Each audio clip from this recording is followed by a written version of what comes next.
Atin pong pinag-aaralan kung inyong natatandaan ang ukol sa Diyos na ipinakikilala sa Biblia. At nag-umpisa po tayo noong nakaraan na kilalanin yung Diyos na dapat nating paglingkuran. Nakita po natin na ang Diyos na yon ay yung sinasabi sa Bibliang lumikha o lumalang, the Creator. Hindi ho pumapayag ang Diyos o ang Biblia na maglingkod tayo sa nilalang.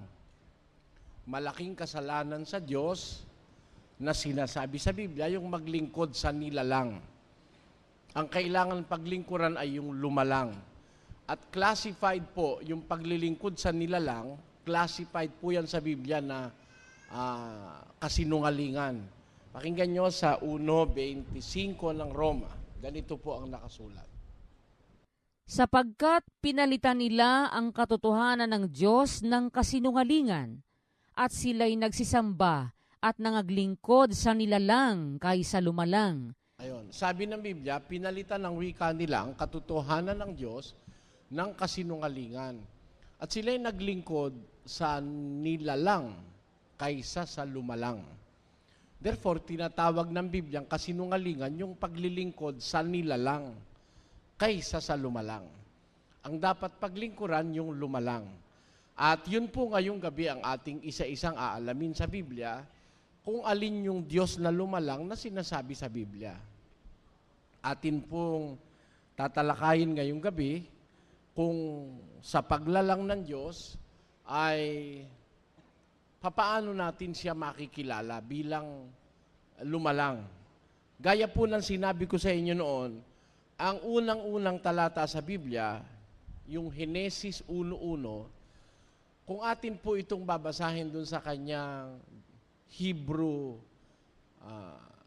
original tongue. In the beginning, God created the heavens and the earth. Nang pasimula, nilalang ng Diyos ang mga langit at ang lupa. Yun ho sa Hebrew ay Elohim. Elohim na kung atin pong pag-aaralan sa gramatikang Ebreo, yun po'y isang plural na pangalan, yung Elohim. Galing dun sa singular na Eloah. At ito'y maiintindihan natin ngayong gabi, bakit ginagamitan ng salitang Elohim yung salitang Diyos na itsinalin sa Tagalog. Nang ito po'y isalin sa English, ginamit naman yung salitang God. Ayun po ang ating mapapansin doon. Lumalabas sa Tagalog at saka sa English, maging sa German, maging sa Latin, ito po'y nagiging parang singular. Samantalang, originally, it was written in the word Elohim, na which denotes plurality. Aalamin po natin ngayon sa Biblia kung bakit ganon. Nakita natin nung nakaraan ng lalalangan Diyos ng tao, merong ganito pong pangyayaring naganap na sinulat si Propeta Moises. At ibig ko pong balikan natin ang talatang ito. Sa 1:26 ng Henesis, ganito po ang nakasulat. At sinabi ng Diyos, lalangin natin ang tao sa ating larawan, ayon sa ating wangis. Sinabi ng Diyos ang wika, lalangin natin ang tao sa ating larawan ayon sa ating wangis. Dito mapapansin nyo, magkakaroon na ng isang usapan, lalo na dun sa mga taong matatakaw sa, huwag nyo naman akong pagkamalian na masama ang aking gustong sabihin. Meron hong taong matakaw sa daldalan eh. Nasa unang Timoteo yan, 6, versikulo 3. Pakinggan nyo. Kung ang sino may nagtuturo ng ibang aral at hindi sumasang-ayon sa mga salitang nakagagaling, sa makatwid ay sa mga salita ng ating Panginoong Hesukristo at sa aral na ayon sa kabanalan. Ang gayon ay palalo, walang nalalamang anuman, kundi may sakit sa mga usapan. Ayun. Meron tao, may sakit sa mga usapan. Sakit niya na yung usapan ng usapan. Yung argumento ng argumento, ayaw niyang sumang-ayon dun sa magaling. Kahit na ba sa palagay na ng iba'y tama na, sa kanya hindi pa rin. Merong ganong mga tao. Kaya pag dumating na dun sa puntong lalangin natin ang tao, ayon sa ating larawan, ayon sa ating wangis, usapan na naman yan dun sa iba. Ayaw silang maniwala dun sa nakasulat. Sinabi ng Diyos. Pag sinabing sinabi, understood logically, may pinagsasabihan. Tama po ba ako? Hindi. Pagka sinabi, may pinagsasabihin. Meron ba naman sinabi, wala namang pinagsasabihan? Kaya nga ginamit ni Moises yung salitang introductory to that phrase, let us make man after our own image and likeness. And God said. He said it to nothing. Kagaya ng paniwala ng mga oneness, na wala raw namang kausap ang Diyos doon. Wala palang kausap. Kanino sinabi yung sinabi? Sabi, sinabi ng Diyos. And God said, let us make man after our own image, after our likeness. Lalangin natin ang tao ayon sa ating larawan, ayon sa ating wangis. Kayo ho, tatanungin ko, sa inyong pag-iisip na maliwalas at maliwanag ngayong gabi, nung sabihin ng Diyos yon, may kausap siya o wala? May pinagsabihan tiyak. Kasi sinabi Sinabi ng Diyos. Ikaw ba naman, sasabi ka nang wala kang pagsasabihan? Palagay ko, kayong Kapampangan, lunto kang murit. Sasabi ka, lala ka man pisasabihanan. Di ba? Sa Kapampangan noon, tawag doon, murit. Sa Tagalog, sira. Sa Bisaya, buwang. Biro mo, nagsasalita. May pinagsasabihan, wala naman palang pinagsasabihan. Natiyak natin talaga namang merong pinagsasabihan. Sinabi ng Diyos, lalangin natin ang tao ayon sa ating larawan, ayon sa ating wangis. Ayan. Maliwanag po yan. Tanong, may kausap o wala? Natural meron. Kung merong kausap, sino kausap? Let us analyze the sentence. Lalangin natin. Ang nagsasalita, yung principal naman lalalang, sabi niya dun sa kausap niya, lalangin natin. O di hindi siya nag-iisa, meron siyang kasamahan. Ang katunayan, ginagamit yung pronoun na natin. Let us. Iba yung let us kesa sa I will. Ang layo nun sa gramatika at sa retorika, pagkalayo-layo nun. Kung siya'y mag-isa lang, sana sinabi niya, I will make man. Lalalangin ko. Nag-iisa lang siya. Pero nasabihin niyang, lalangin natin. May kausap siya, tiyak na tiyak doon. At yung kausap niya, kasama niya sa paglalang. Lalangin natin ang tao ayon sa ating larawan, ayon sa ating wangis. Kaya, ang kinakausap niya, kasama niyang lalalang. Yan po. Kasama niyang lalalang ang kausap niya. At ang lalalangin nila, sa kanyang panukalay, tao. Lalangin natin ang tao. Paano nila lalalangin? Ayon sa kanilang larawan at wangis. Ngayon, tanong, sino kausap? Natural, ang kausap yung kawangis niya at kalarawan niya.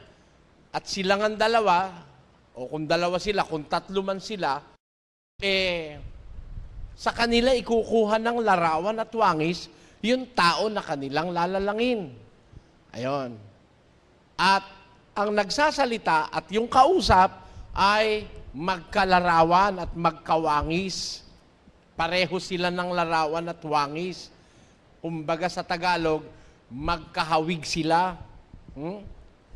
Kumbaga naman sa English, they are look alike. O, magkamukha. Tanungin natin ang Biblia, sino po ba ang kausap ng Diyos nung sinabi niyang lalangin ang tao ayon sa kanyang larawan at wangis? Meron ba siyang kasamahan nung lalalang siya?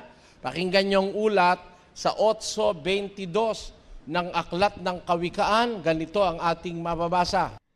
Inari ako ng Panginoon sa pasimulan ng kanyang lakad, bago pinasimulan ang kanyang mga gawa ng una. Bago pala nagpasimula ang Diyos gumawa, meron na siyang kasama eh.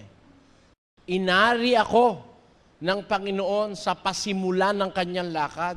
Oh, the Lord possessed me in the beginning of His way. Hindi sinabi rito siya'y nilalang, ha? He was possessed by the Lord in the beginning of His way. Inari ako ng Panginoon sa pasimula ng kanyang lakad bago pinasimulan ang kanyang mga gawa ng una. O, tenyo, hindi pa gumagawa ang Diyos, hindi pa lumalalang, itong nagsasalitang ito, kasama na ng Diyos. Anong katunayan? Tuloy natin ng basa. Ako'y nalagay mula noong araw, mula nang walang pasimula, Kailan yon? bago nalikha ang lupa. Hindi pa pala nalilikha ang mundo, bago pa nilikha ang lupa, mula nung wala pang pasimula, ako'y nalagay na, sabi niya. Tuloy natin. Ako'y nailabas nang wala pang mga kalaliman, nang wala pang mga bukal na sagana ng tubig, bago ang mga bundok ay nalagay, bago ang mga burol ay ako'y nailabas. Samantalang hindi pa niya nililikha ang lupa, ni ang mga parang man, ni ang pasimulaman ng alabok ng sanglibutan.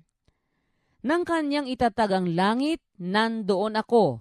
Tanyo, ano ba unang-unang ginawa ng Diyos ayon sa Biblia?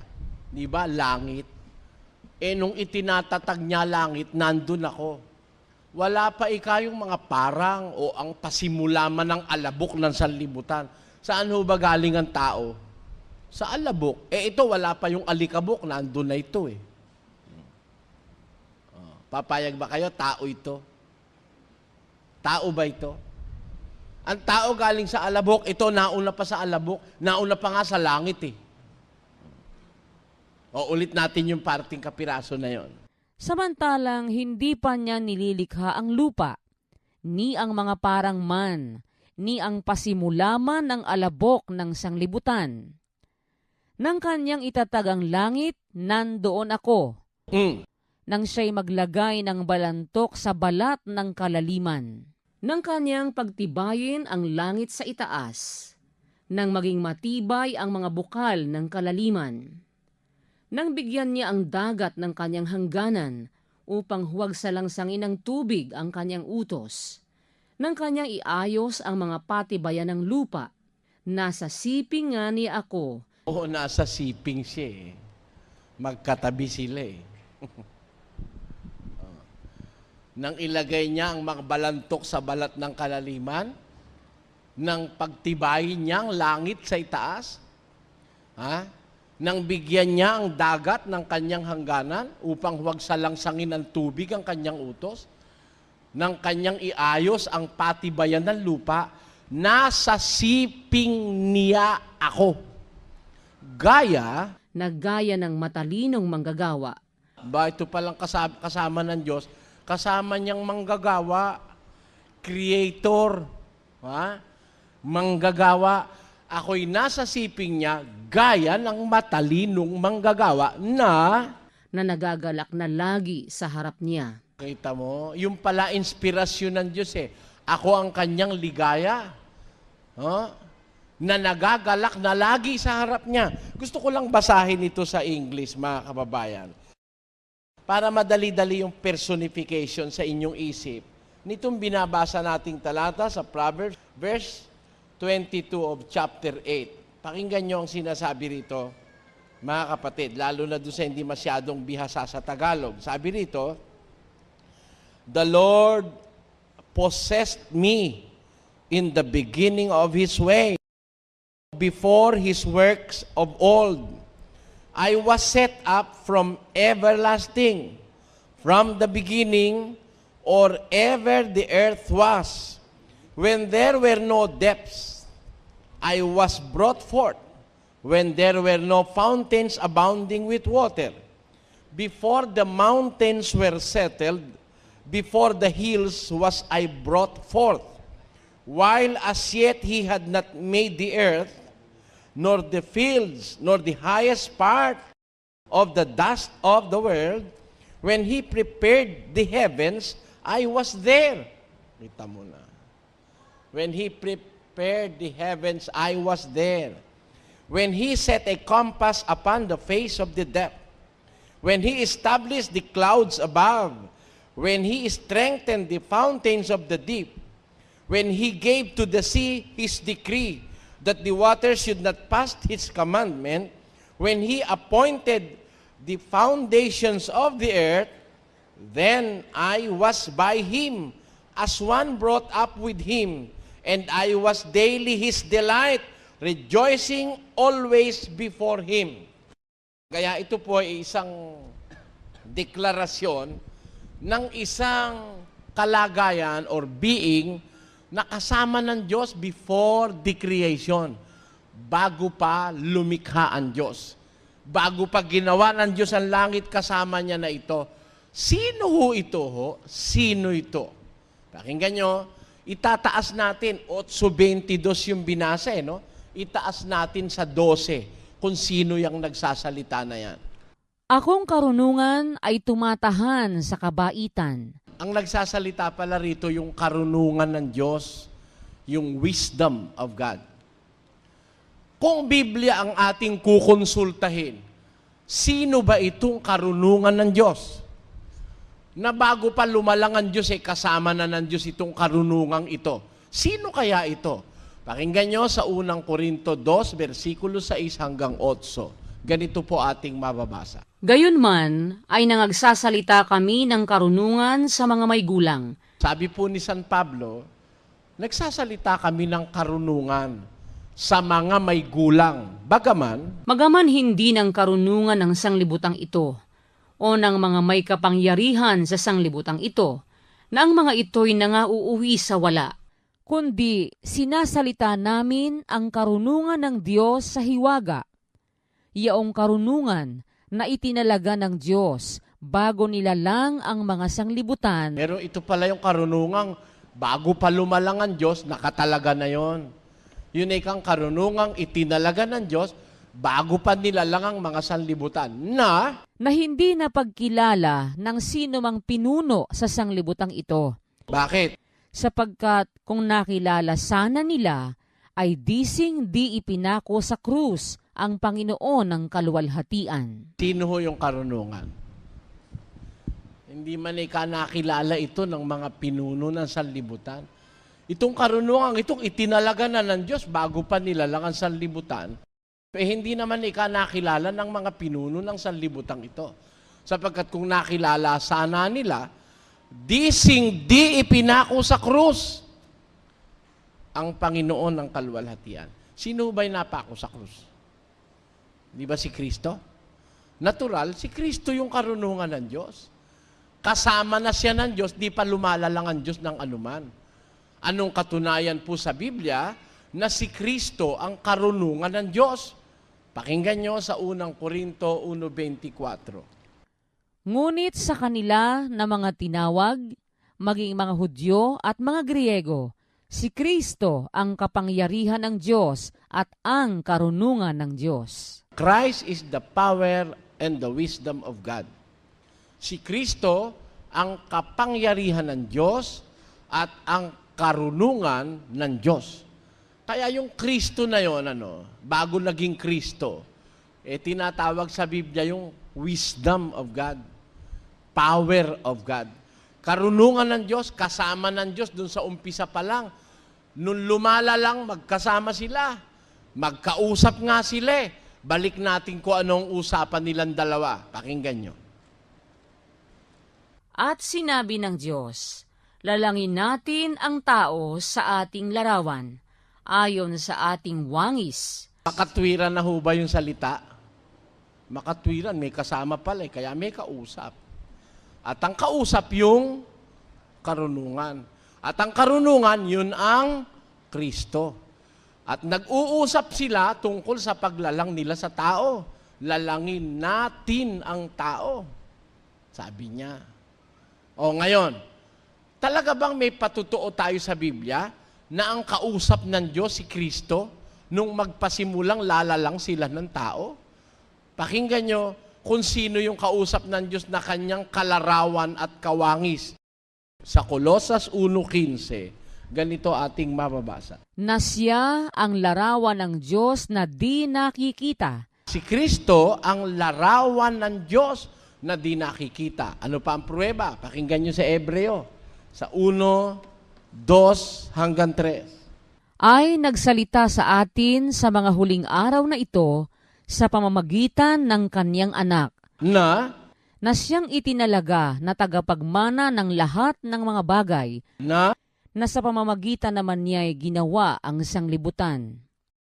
Palibhasay siyang sinag ng kanyang kaluwalhatian at tunay na larawan ng kanyang pagka-Diyos. sino ang larawan ng Ama? Natural naman yung miski sa natural mo gadaanin Ang unang-unang kamukha ng Ama, anak, yun ang possibility, di ba? Sino ba magkalarawan? Di yung Ama at saka yung anak. Sabi ng Biblia, siya ang larawan ng kanyang pagka-Diyos. Tao ba yun? Nako, nagkamali ho ng malaki yung tao ng tao raw si Kristo.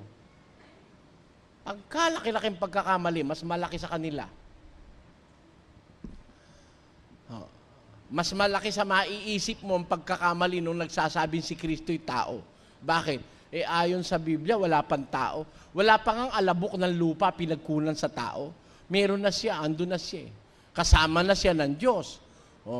At bilang kasama, siya yung kalarawan, kawangis, nakausap, lalangin natin ang tao. Ayon sa ating wangis, ayon sa ating larawan. Sino ho ang dapat nating kilalanin bilang mga tao? Sabi sa Biblia, ang dapat nating kilalanin yung lumalang sa atin. Yung palang lumalang sa atin, mag-ama Yung ama at saka yung kanyang anak, nag-uusap na lalalang sila. Kaya nung lumalang naman talaga, magkasama silang lumalalang. Di ba? Pakinggan nyo ang pruweba sa Apokalipsis. Ganito ating mababasa. Na nung lumalang ang Diyos, may kasama siya. At siya pang saksi. Basa. Ang mga bagay na ito ay sinasabi ng siya nawa, ng saksing tapat at totoo, ng pasimula ng paglalang ng Diyos. Kita nyo? Nung saksing tapat at totoo. Alin ang sinaksihan niya? Nung pasimula ng paglalang ng Diyos. Sa pasimula ng paglalang ng Diyos, saksi na siya. Itong saksing tapat at totoo. Sino ito? Saksi ni Jehovah? Hindi, si Kristo ito. Nandun na siya. Bago pa nilalang ang langit. Bago niya nilalang ang lupa. Nandun ako, sabi niya. Kaya masasabi siya saksi. Nandun. Ang saksi ni Jehovah lang naman, kuminsan saksi raw sila, wala naman sila sa pangyayari. Kuminsan, nagtataka rin naman ako, huwag namang magagalit kung may saksi ni Jehovah. Paano ka naman kaya naging saksi, wala ka naman sa pangyayari? Siyempre, ang saksi nandun. Nakakita, nakawitness, nakarinig. Yun ang saksi paano ka naging saksi? Hindi mo naman nakita si Jehovah. At wala namang ginawa si Jehovah, nasaksihan mo man lang kahit isa. Ang talagang saksi na sinasabi sa Biblia, tunay at tapat na saksi, si Kristo. Kasi nandun siya talaga nung lumilikha ang Diyos, nandun siya. Nagpaplano pa lang, magkasama na silang nagpaplano. Lalangin natin ang tao ayon sa ating larawan, ayon sa ating wangis. Hindi ba tama yon? Kaya mga kabayan, ang lumalang sa tao, Mag-ama. Mag-ama po yan. Meron ho ba tayong pruweba? Basa sa 34 ng Aklat ng Kawikaan. Pakinggan yon, sabi sa kasulat. Sino ang sumampa sa langit at bumaba? Meron bang taong makakasampa sa langit at bababa? Wala nun. Sumampa at bumaba. Tuloy. Sino ang pumisa ng hangin sa kanyang mga dakot? Meron bang tao makakapisa ng hangin sa kanyang dakot? Ha? Pwede mo bang yung hangin dakutin? Wala nun. Iisa lang makakagawa nun. Tuloy. Sinong nagtali ng tubig sa kanyang kasuotan? Sino makakagawa ang tubig panali? Wala rin nun. Sino ba yon? Tuloy natin. Sinong nagtatag ng lahat ng mga wakas ng lupa? Sino nagtatag ng lupa? Tuloy. Ano ang kanyang pangalan? At ano ang pangalan ng kanyang anak kung iyong nalalaman? Di mag-ama. Diba? Sino nagtatag ng lahat ng wakas ng lupa? Anong pangalan niya? Anong pangalan ng kanyang anak? Kung isa lang siya, ba't naman isasama pa yung anak? Parang oneness, siya rin daw. Ang ama raw si Jesus. Yung anak si Jesus pa rin. Paano naman nag-usap yung siya lang palang mag-isip, kinausap pa sarili niya? Mapakamali naman paniniwala niya, no? Kiliwaliwanag nung salita Ano sabi sa salita? Sino sumampa sa langit at bumaba? Sino nagtipo ng hangin sa kanyang mga dakot? Sino nagtatag ng lahat ng wakas ng lupa? Anong pangalan niya? At ano ang pangalan ng kanyang anak? Di mag-ama. Hindi ba mag-ama? Mag-ama yun. Ano ang pangalan niya? Ano ang pangalan ng kanyang anak? Di ama't anak ang tinutukoy.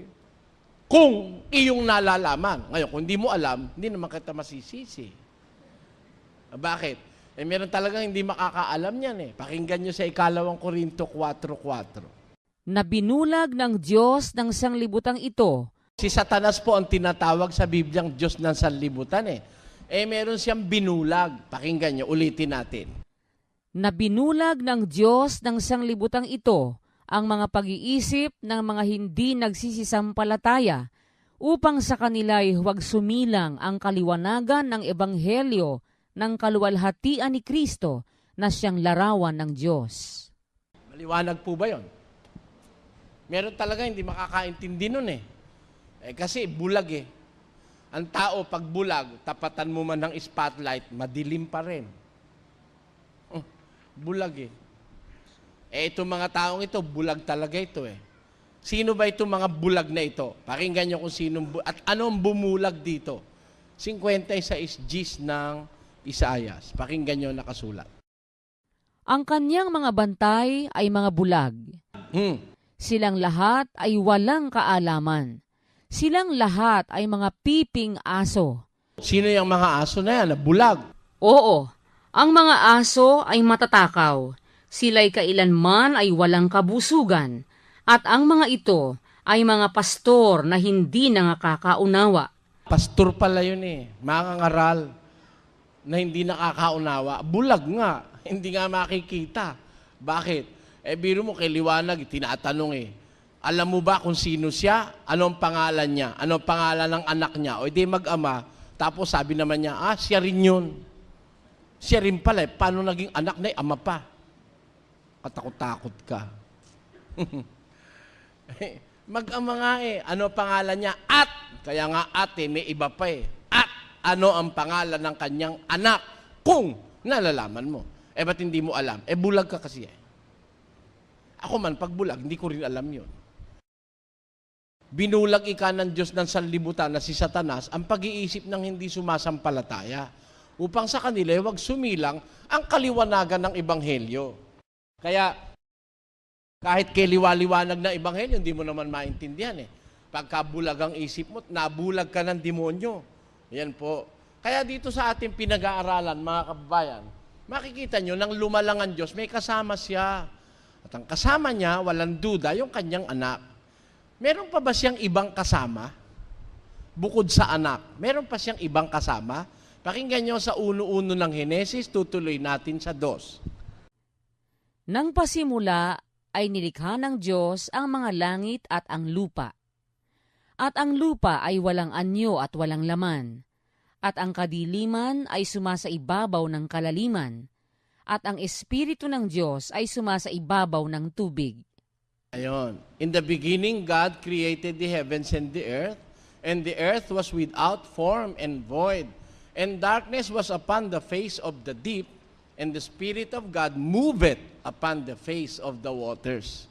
Meron pong kasama pa palang isa yung Espiritu ng Diyos. Ang Espiritu ng Diyos ay gumagalaw sa ibabaw ng tubig. Kaya may Espiritu pa pala ng Diyos Bukod dun sa anak na siyang karunungan ng Diyos, meron pang Espiritu ng Diyos. Ano naman kaya ang papel ng Espiritu? Pakinggan nyo sa 104:30 ng awit, ganito nakasulat. Iyong sinusugo ang iyong espiritu, sila'y nangalalang, at iyong binabago ang balat ng lupa. Yung palang Espiritu ang interior designer no? Sinusugo mo ang iyong Espiritu, nalalalang sila. Binabago mo ang anyo ng lupa. Kaya yung itsura ng lupa, yung terrain, yung nagporma ng mga plateau, ng mga mountains, ng mga kung ano-ano, yung pala'y gawa ng Espiritu Santo yun Naintindihan niyo po, ibig ko sabihin mga kapatid, yung Espiritu ng Diyos, ang bumago ng balat ng lupa kasi sa umpisa, the earth was without form and void. Nang pasimula, ang lupa walang anyo at walang laman. Kaya ang nagporma ng kung ano-anong mga terrain at saka mga hugis ng mundo, ang Espiritu Santo. Alam niyo ba kung alin ang pinakamataas na bundok sa mundo? Alam niyo po ang pinakamataas na bundok sa mundo? Siguro alam niyo. Baka ayaw niyo, baka gusto niyo kong tulungan. Alam niyo po ba ang pinakamataas na bundok sa mundo?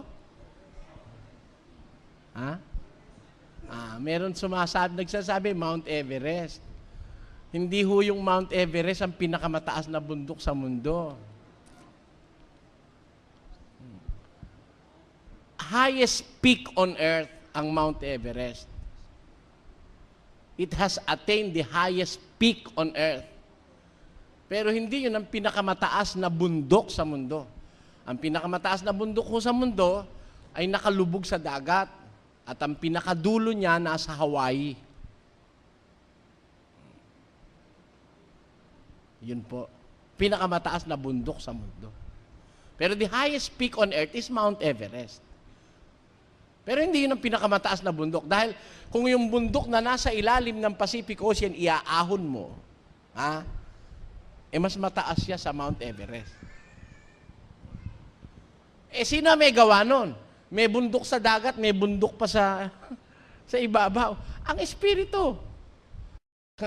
Sinusugo mo ang Espiritu at nalalalang sila at iyong binabago ang anyo ng lupa. Kaya alam nyo, kamakailan, Di ba? Nabago anyo ng Pampanga. Naging Sahara Desert yung Bacolod at saka yung sino may gawa nun?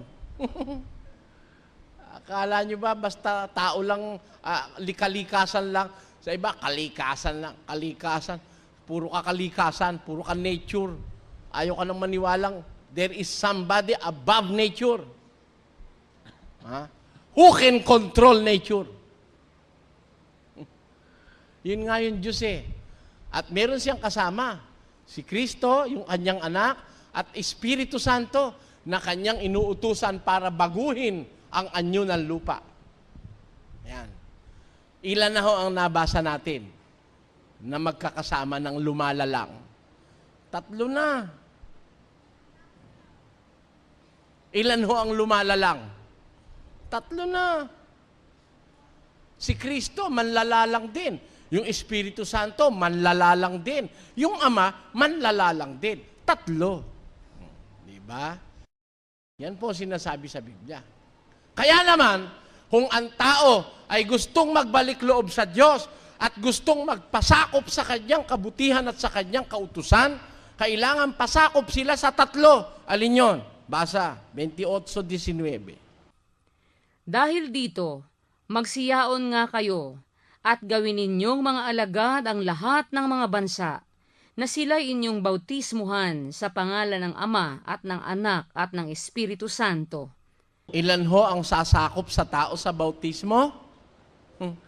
Baptizing them in the name of the Father and of the Son and of the Holy Spirit. Oh.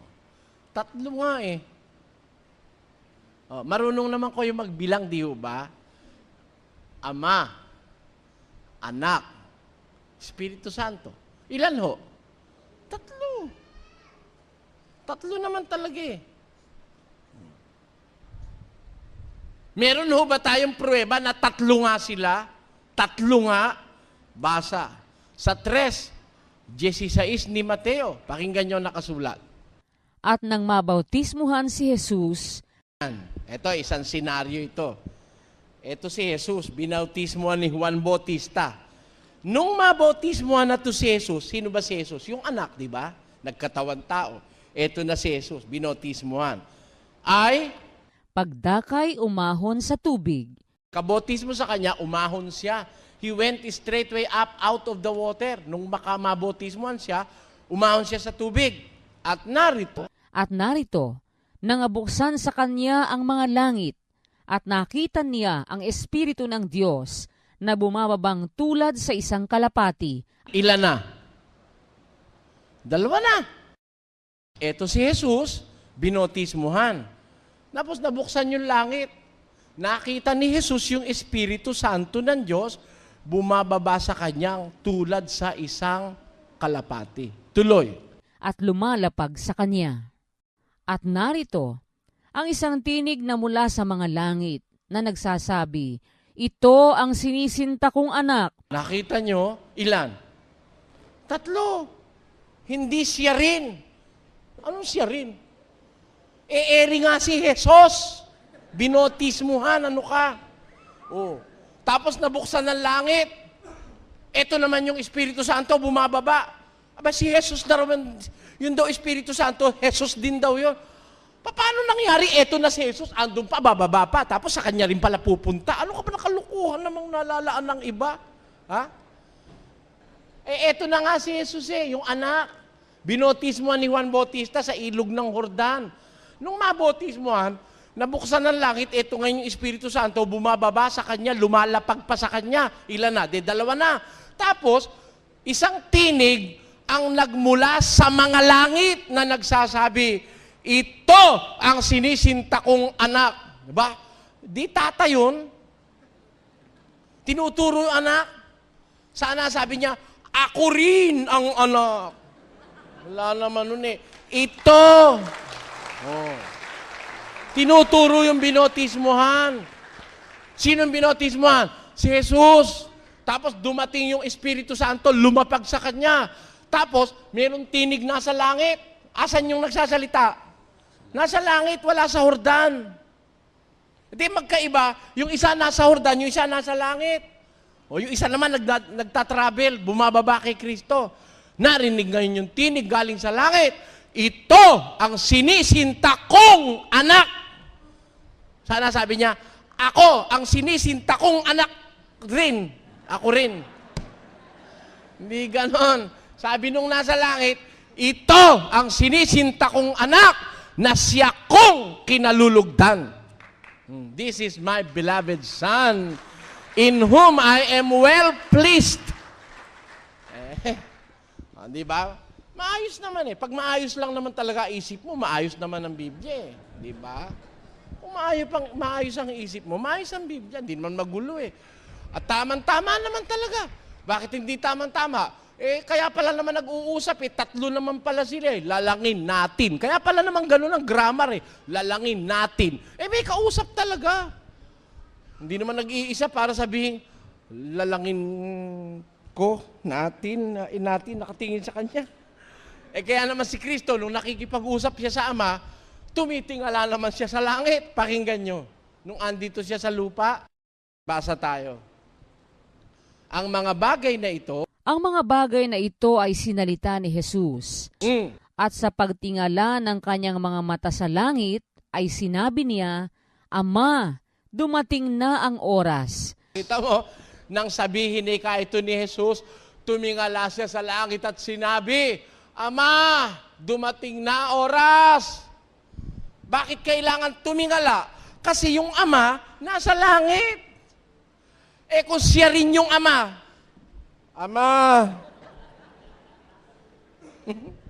abay, titingala pa sa langit, siya rin pala yun. Ano ka? Di ba? Ang salitang ito'y sinalita ni Jesus, pagtingala ng kanyang mata sa langit ay sinabi, Ama, dumating na oras. Asan yung Ama? Nasa langit. Hindi naman kagaya ng paniwala ng iba, ang Diyos daw, kahit saan nandun. Kahit saan pala nandun. Ba't naman si Kristo'y titingala pa, di yumuko na lang. O kaya tumagilid, o kaya gumanon. Ama namin, kahit saan nandun ka. Wala namang ganun eh. Wala nun. Ang sabi ni Kristo, manalangin kayo ng ganito. Ama namin, nasa langit ka. Our Father who art in... Tanyo? Nasa langit yung isa.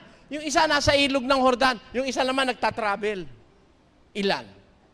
3. May katwiran bang mag-usap? Lalangin natin. Meron bang katwirang mag-usap ng ganon?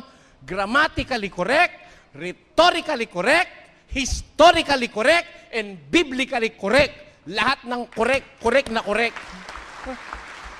Yung iba, sa kanila, grammatically wrong. Bakit? Siya lang mag-isa, may kinausap siya, sarili niya rin. Ha? Rhetorically wrong. Grammatically wrong. Natin. Siya lang pala mag-isa, ba't natin? Us. Sana I. Let us. Sana I will. Hindi let us. Nakalagay sa Biblia, let us That is grammatically correct. And it is rhetorically correct.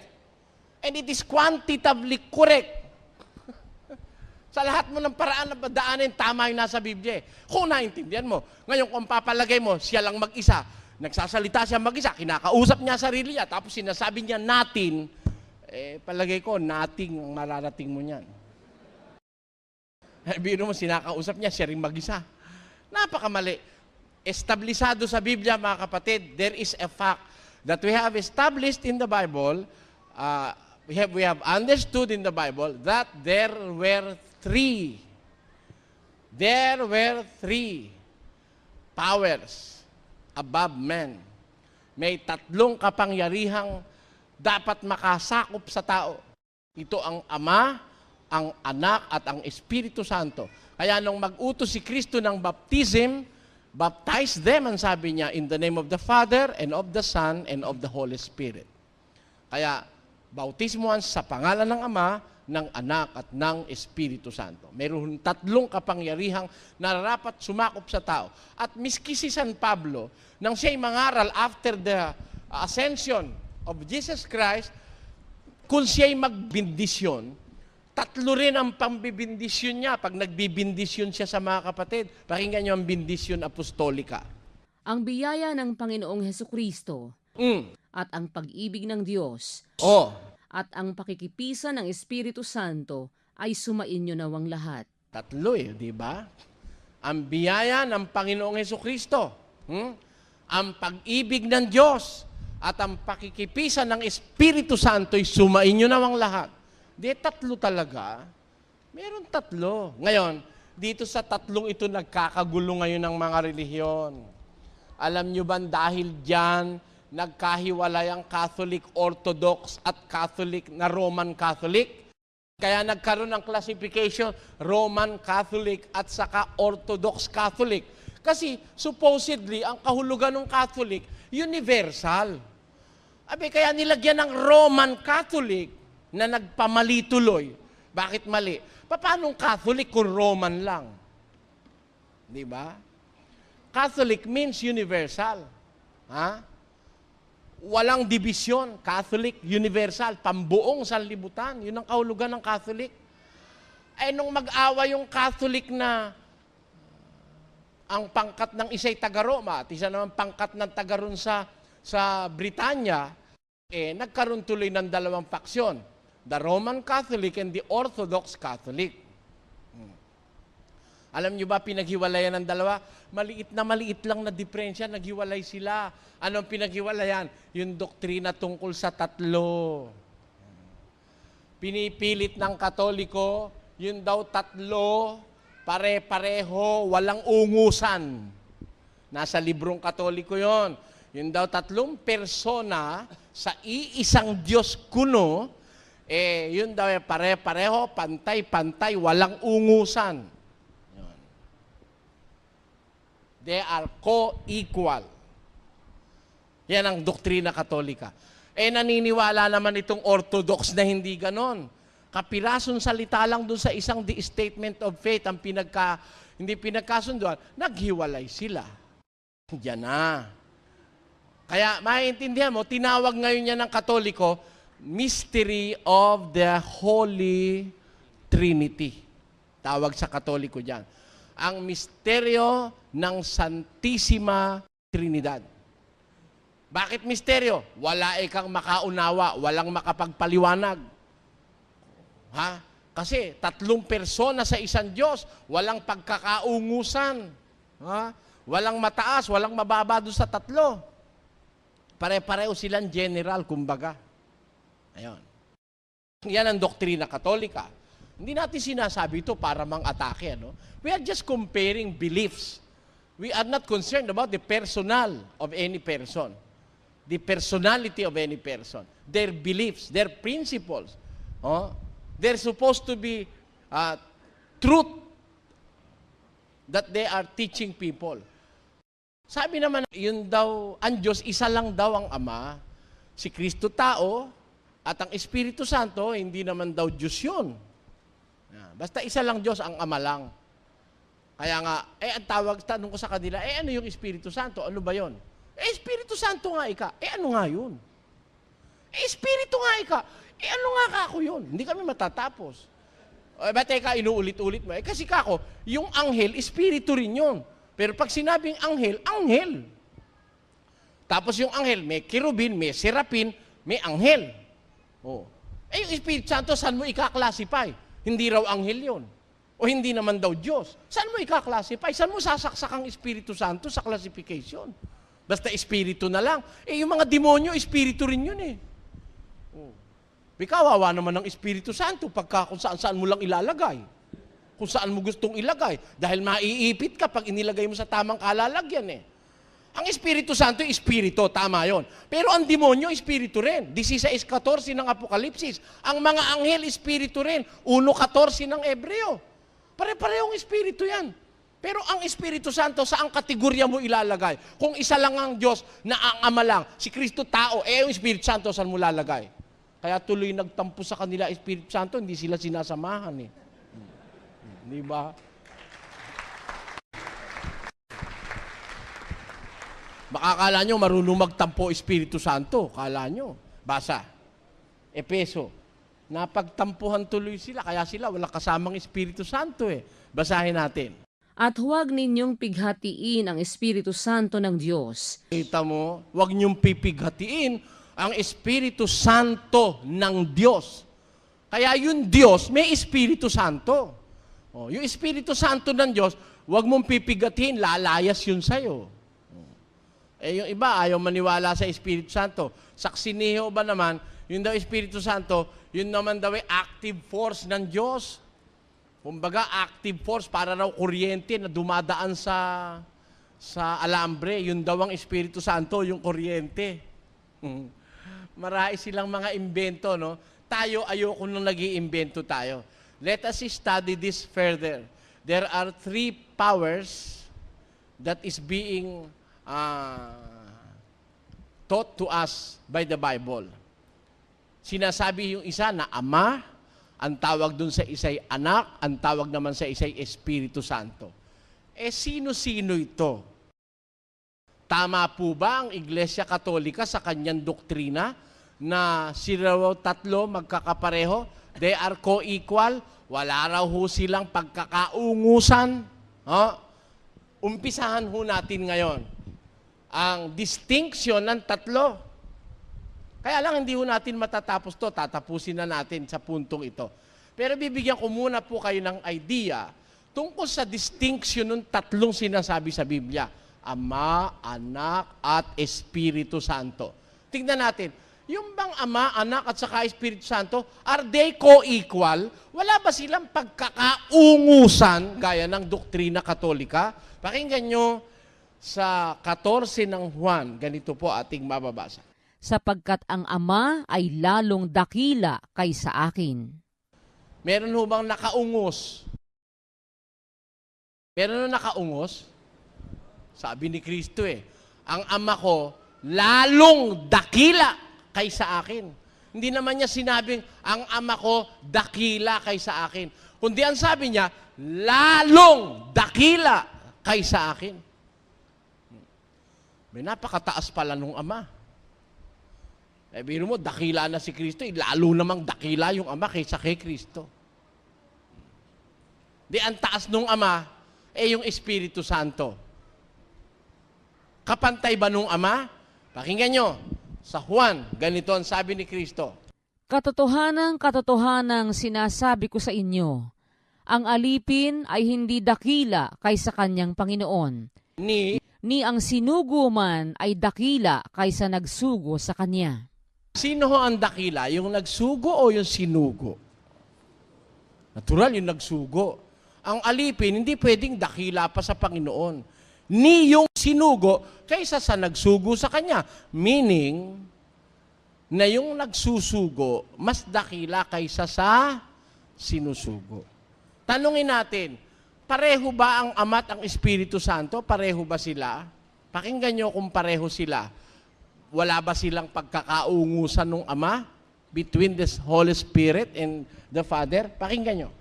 Datapwat ang mang-aaliw sa makatwid bagay ang Espiritu Santo na susuguin ng Ama sa aking pangalan. Ano ginagawa ng Ama sa Espiritu Santo? Sinusugo. Sino ang dakila? Yung nagsugo o yung isinugo? Sabi ng Biblia, dakila yung nagsugo. Therefore, totoo yung sabi ni Kristo na ang Ama, dakila kaysa sa Kanya at mas dakila kaysa Espiritu Santo. Bakit? Kasi sinusugo lang ng Ama yung Espiritu Santo Wala ka namang mababasa sa Biblia na sinusugo naman ng Espiritu Santo yung Ama. Para pantay sana, no? Wala Laging ang nagsusugo sa Espiritu Santo yung Ama. Kaya, establisado na ang Ama mataas kaysa sa Espiritu Santo. Ang Ama'y mataas kaysa kay Kristo. Ngayon, ating alamin, sino naman na mataas kay Kristo at saka ang Espiritu Santo? Pakinggan nyo kung sino mataas dun sa dalawa. Datapwat pagparito ng mang-aaliw na aking susuguin sa inyo. Ayon, yung palang mang-aaliw na siyang Espiritu Santo, sinusugo rin ni Kristo, therefore, mataas naman si Kristo kaysa sa Espiritu Santo. Nakita nyo? Ngayon, paano yun? Tanong, sa Biblia ho ba may misteryo? Meron ho bang misteryo? Pakinggan nyo sa Colosas 2:2. Upang mga aliw ang kanilang mga puso sa kanilang pagkakalakip sa pag-ibig at sa lahat ng mga kayamanan ng lubos na katiwasayan ng pagkaunawa, upang makilala nila ang hiwaga ng Diyos. May hiwaga pala naman talaga Hindi yung Diyos ang hiwaga. May hiwaga ang Diyos.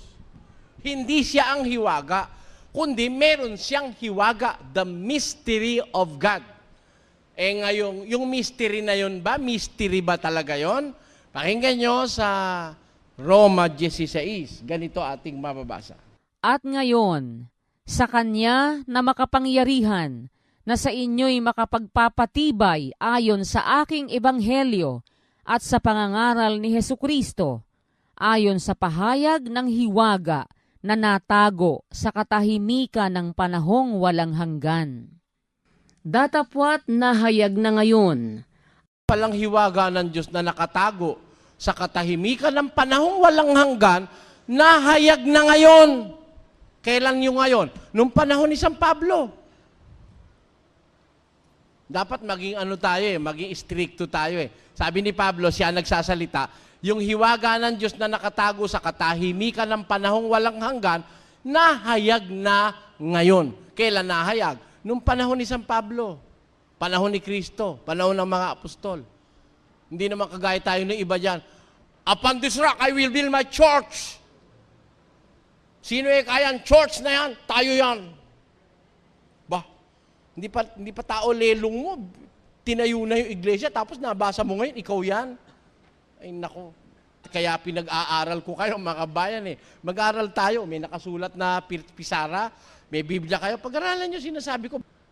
Biro mo, I will build my church. Tapos sila raw yun. That was spoken by Christ 2,000 years ago. Tapos kayo yan? How dare you? Hindi ka ba nahihiya niya sa balat mo?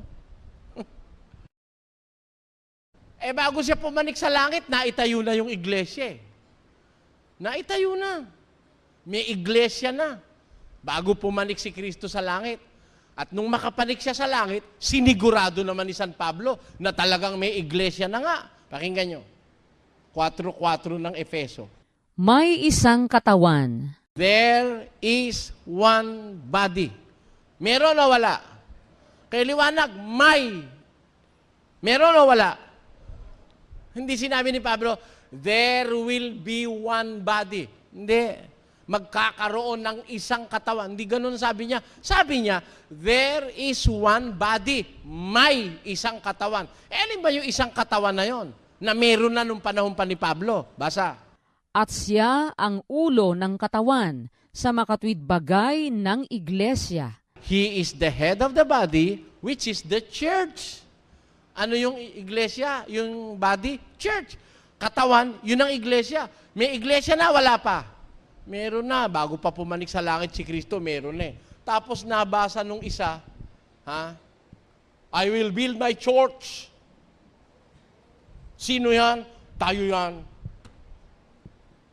Talagang, hindi ka pa nga tao, may iglesia na. Tapos nabasa mo ngayon, kayo yan? Imposible. Ganon din naman ang ibig kong sabihin, mga kababayan. May ama, may anak, may Espiritu Santo. Misteryo raw. Hindi misteryo yun. Sabi ni Pablo, nahayag na ngayon ang misteryo. Aling misteryo inihayag ng Diyos? Yung misteryong nakatago mula pa ng katahimikan ng panahong walang hanggan. Nahayag na ngayon. Kanino inihayag? Kolosas. Pakinggan nyo kung sino makakaintindi ng misteryo. Maging ang hiwaga na inilihim sa lahat ng panahon at lahi, datapwat ngayoy ipinahayag sa kanyang mga banal. Ang misteryo ng Diyos, ipinapahayag sa kanyang mga banal, dun sa mga holy people of God, sa mga banal na tao ng Diyos, dun ipinahayag ang kanyang misteryo. Kaya tandaan nyo mga kapatid, walang misteryo kung Biblia pag-uusapan, ipinahayag na yung misteryo. Ano yung misteryong ipinahayag? Yung lahat ng misteryong natago sa katahimikan ng panahong walang hanggan. Sabi ni San Pablo. Ngayon, alamin natin. Is there such a thing as mystery of the Holy Trinity? Misteryo ng Santissima Trinidad? Alamin natin. Sino yung Ama? Sino yung Anak? Sino yung Espiritu Santo? Babago ko ng tanong. Alamin natin, ano yung Ama? Ano yung Anak? Ano ang Espiritu Santo? Pagkatapos natin tanongin kung ano yung Ama, ano yung Anak, ano yung Espiritu Santo, susunod natin tanong, sino yung Ama, sino yung Anak, at sino yung Espiritu Santo? Payag kayo mga kapatid? Let us study this in the Bible elaborately. Aalamin natin yung tatlo. Pare-pareho ba yung tatlo na yon o magkakaiba? Magkakapantay ba o magkakaiba? Ano ang pangalan ng Ama? Ano naman ang pangalan ng Anak? Sabi nung iba, ang pangalan ng Ama, Yahoo! Meron nung ngayon, may papel ako, ang pangalan daw ng Ama, Yahoo! And sabi naman nung iba, ang pangalan daw ng Ama, Jehovah. Sabi naman nung iba, ang pangalan daw ng Ama, Yahweh. Sabi naman nung isa, Pinakyaw, Yahweh El Shaddai. Ang sabi naman nung isa, El Shalom. Ang sabi naman nung isa, Rosamundi. Yun daw ang pangalan ng Diyos. Sabi naman nung isa, ang pangalan daw ng Diyos, Uha! Uha! Yun ang sinasabi ng bata pagka panganak, Uha, uha. Kaya ang pangalan ay kanang Ama, Uha. Meron naman nagsabi, ang pangalan daw ng Ama, Ako nga. Alamin natin sa Biblia. Alamin natin yung Diyos.